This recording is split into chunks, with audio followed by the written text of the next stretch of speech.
तो सबसे पहले सुप्रभात आप सभी को जो भी यहाँ तक पहुँचे हैं। आपको बता दूं कि अभी चल रहा है हमारा एक नया वीडियो सीरीज जिसका नाम है अपनी कहानी। अपनी कहानी का तात्पर्य यहाँ वैसा कुछ नहीं है कि जहाँ मैं अपनी पर्सनल कुछ स्टोरी बताऊँगा, नहीं, वैसा कुछ नहीं है। यहाँ पर मैं अपने डेली ऑब्जर्वेशंस को, जो चीज़ें मैं दिन भर में अवलोकन करता हूँ, उन पर एक नज़र डालने का हम लोग प्रयास करेंगे। और साथ ही साथ ये the worst and the best moment of the day का भी हम चर्चा करते हैं कि सबसे अच्छा और सबसे बुरा कौन सा मोमेंट रहा, कौन सा दिन का क्षण रहा, ठीक ना। तो बिना देर के चलते हैं अपने ऑब्जर्वेशंस की तरफ। तो देखिए, तो सबसे पहले तो मेरा ऑब्जर्वेशन ये है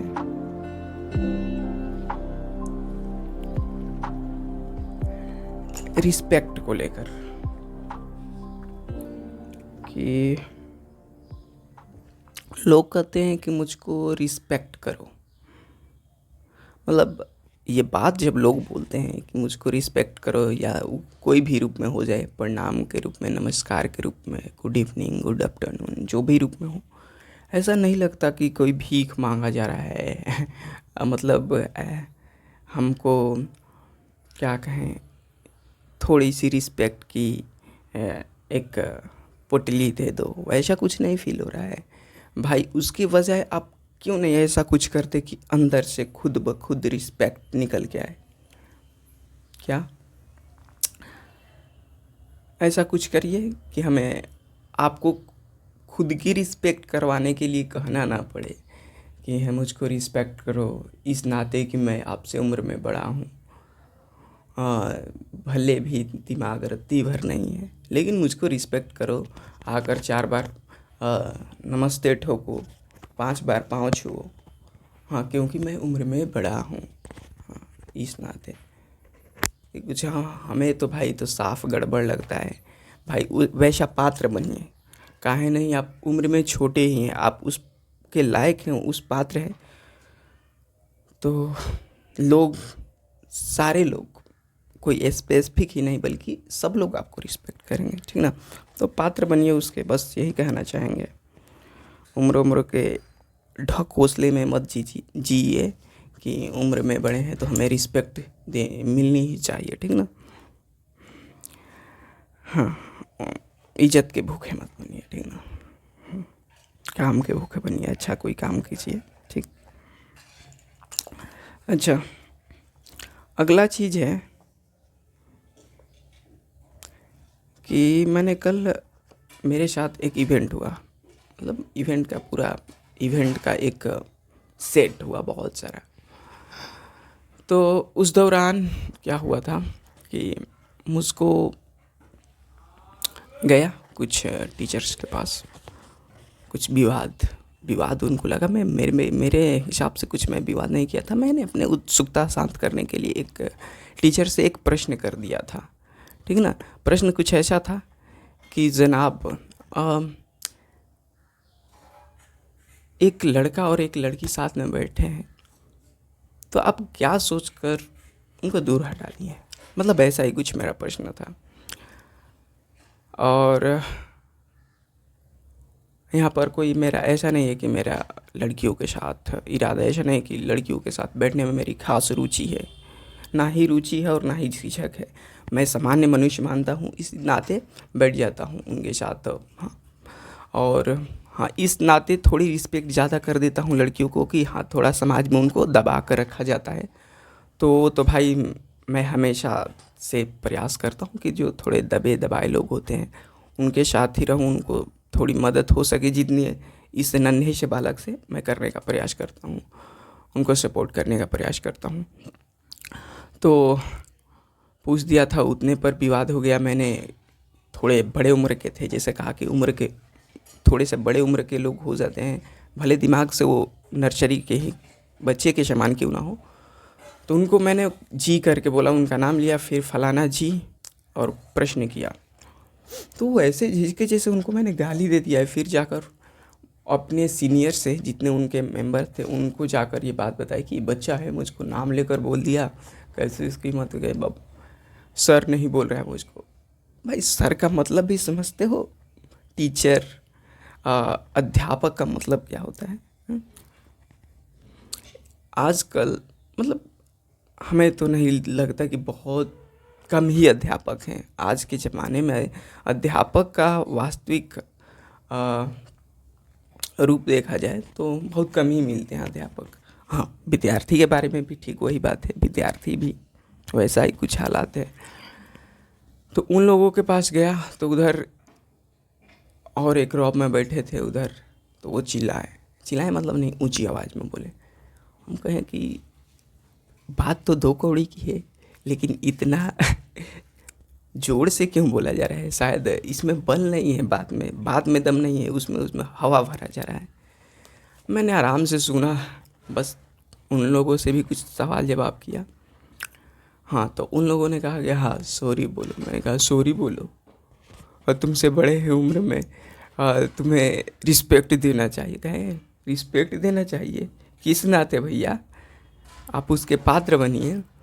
मैं फिर भी कहा कि इन लोगों से कौन ज़्यादा भी बात करने जाए। मैंने कहा कि एक्टिंग कर लेता हूँ थोड़ा सा। मैंने कहा सॉरी, चलते हैं। तो फिर मैं सोच रहा था क्या ऐसी सॉरी का क्या मतलब, जो सच में अंदर से ना बोली गई हो, बस दिखावे के लिए बोली गई हो, तो उसका कोई मतलब रह जाता है? दिखावे के लिए एक बार सॉरी बोल दी है, अंदर से 10 गाली दे दी, तो सॉरी बोलने का क्या फ़ायदा? तो ऐसा ही होता है, अक्सर सबके साथ होता है। हाँ, कोई भी बड़ा अफसर के सामने कोई छोटा उसका वर्कर हो, कर्मचारी हो, उसको प्रताड़ना दी जाती है तो जाकर वो साफ साफ बोलेगा, अंदर से न जाने क्या क्या बोल देता है। तो ऐसा, तो उसका क्या अर्थ रह जाता है? क्यों नहीं वैसा पात्र वो बनते हैं कि उसकी ज़रूरत ही ना पड़े, ठीक ना, मांगने की कि रिस्पेक्ट दीजिए हमको, रिस्पेक्ट की भीख मांगने की ज़रूरत ना पड़े, वैसा पात्र बनिए। तो यही कल का था कुछ अजीब सा इवेंट। हाँ, एक बड़ा कल मुझे अच्छा अगला ऑब्जर्वेशन है कि चीज़ याद आया, गौहर रजा का ही जो एपिसोड देखा था। हाँ भाई, बहुत मस्त वो वीडियो था। तो उसमें एक चीज़ मुझे कल फिर से मालूम याद आया। वो था कि आने वाला समय उसी का है जो जितना विज्ञान से जुड़ा होगा। और यहाँ विज्ञान का अर्थ ये नहीं कि टेक्नोलॉजी, विज्ञान और साइंस और टेक्नोलॉजी दो अलग अलग चीज़ें हैं। हाँ, एक वैज्ञानिक विचारधारा का व्यक्ति वो कभी भी रूढ़िवादी, कभी भी परंपरावादी नहीं हो सकता। वो कभी नहीं कहेगा कि हमारे पूर्वज ऐसा कहे हैं तो ये सही है, हमारे दादा परदादा ऐसा करते आए हैं तो ये चीज़ हमें भी करनी चाहिए। वो कभी नहीं कहेगा कि हमारे बड़े उम्र के लोग, हमारे पीछे के लोग, सारे लोग ऐसा ही करते आए हैं तो ऐसा ही होना चाहिए। वो कभी नहीं कहेगा। वो कहेगा ठीक है, करते आए हैं, हम देखते हैं, इसको चेक करते हैं, इसमें क्या क्या कितनी वास्तविकता है, इससे कितना मेरा फ़ायदा होता है, कितना मेरा घाटा होता है, उसका मूल्यांकन करेगा और फिर जाकर निर्णय लेगा कि करना चाहिए या ना करना चाहिए, ठीक है ना। तो ये वैज्ञानिक विचारधारा है, एक वैज्ञानिक साइंटिफिक सोच है। टेक्नोलॉजी वाला ज़रूरी नहीं है टेक्नोलॉजी को यूज़ करना जानता हो, लेकिन उसके पास साइंटिफिक टेम्परामेंट, एक वैज्ञानिक विचारधारा, ज़्यादा संभावना है कि उसके पास ना हो, ठीक ना। अगर दोनों है तो बहुत बेहतर है, ठीक ना। तो साइंटिफिक नज़रिया आपको रूढ़िवादिता, परंपरावादिता, अंधविश्वासों से थोड़ा दूर ले जाता है, ठीक ना, यथार्थवादी बनाता है, ठीक। तो ज़रूरी है कि थोड़ा वैज्ञानिक विचारधारा, साइंटिफिक टेम्परामेंट को अपने में जागृत किया जाए, ठीक ना। बस तो मेरा यही कहना है। एक बार वीडियो को फिर से कह रहा हूँ, जाकर देख लीजिएगा, ठीक ना। गौहर रजा का है, मिथकों से विज्ञान तक, उनकी अच्छी किताब है एक। और कुणाल कामरा के पॉडकास्ट पे आए थे, बहुत अच्छा। मैं तो कहूँगा उनकी जितने भी पॉडकास्ट हैं देखने का प्रयास कीजिए। चलिए अब मैं भी और खोज कर आप लोगों को डिस्क्रिप्शन में डाल दूंगा, ठीक ना, वीडियोस उसका लिंक। ठीक, तो आगे चलते हैं। तो क्या है, मैम की दाढ़। हाँ, मतलब एक ऑब्जर्वेशन बताना चाहता हूँ। हमारे क्लास का अपना ऑब्जर्वेशन है कि मैं कई बार देखता हूँ, एक हमारी मैम है, तो जब भी क्लास में आती हैं, उनको थोड़ा सा भी हल्ला हो, क्लास में थोड़ा सा भी शोरगुल हो, एकदम मैं से चिल्लाती है जैसे उनको कोई चाकू लेकर दौड़ा हो मारने के लिए। मतलब बड़ी अजीब चिल्लाहट, मतलब सारे लड़के भी शांत हो जाते हैं बस 10-20 सेकेंड के लिए। मैंने कहा था ये क्या करती है भाई साहब, ये क्या, मतलब क्या हम लोगों को सिखाना चाहिए। एक महीना में अच्छी भी बात है लड़कियों के लिए तो मैं तो अच्छा मानता हूँ उस चीज़ को, क्योंकि लड़कियों को अक्सर मैं ऐसे चिल्लाते नहीं देखा हूँ। अक्सर मैंने देखा है कि जो मर्दाने होते हैं, मेल्स होते हैं, वो लोग चिल्लाते हैं, एकदम दहाड़ते हैं दूसरों पर। अक्सर लड़कियों को देखा गया है कि एकदम विनम्र, सीधी साधी, गाय भोली बन के रहते हुए। तो ऐसे भी नहीं रहना है। हाँ, बहुत अच्छा लगता है जब मैं देखता हूँ उन मैम को चिल्लाती है, एकदम रॉब में बात भी करती है कि दे दूँगा एक घुस्सा, लड़कियों की तरह थप्पड़ नहीं करती है। अच्छा लगता है भाई ऐसा जब कोई, हम तो सोचता हूँ कि ऐसी सारी हमारी समाज की लड़कियां बन जाए, एकदम कहे कि गुस्सा देख रहा है, एक गुस्से में शांत हो जाएगा, उठाकर फेंक दूंगे नीचे मतलब हाँ, हाँ वैसा शरीर भी है, एकदम हिष्ट पुष्ट मस्त। हाँ, एकदम ज़बरदस्त। तो शरीर को पहले मजबूत बनाओ। मैं उनको देखकर मुझे यही लगता है, अब तक किया हूँ, कि पहले शरीर से मजबूत बनोगे तभी मन से भी मजबूत बनोगे। शरीर कमज़ोर रहेगा ना तो मन भी कमज़ोर हो जाएगा, ठीक ना।